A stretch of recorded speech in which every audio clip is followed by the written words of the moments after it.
2 hours by dirt road from an already remote provincial town in northeastern Honduras lies the village of La Ceibita.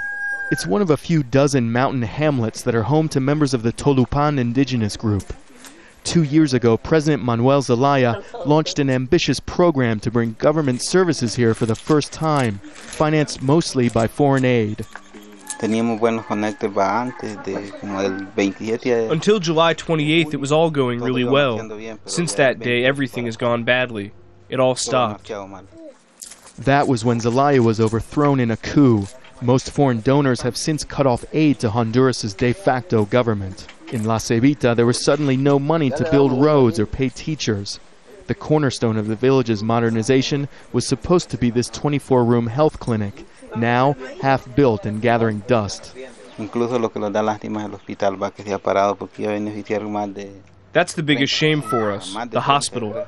It was going to serve more than 30 communities, 4,000 people in total, children, adults, and the elderly. There are dozens of communities all over Honduras just like this one, where thousands and thousands of some of the poorest people in Latin America are living. They rely almost exclusively on foreign aid money to finance basic public services like health, education, and electricity. For almost 4 months now, those services have been at a standstill. And it's not clear at all when the money will start flowing again. Several $100 million hang in the balance.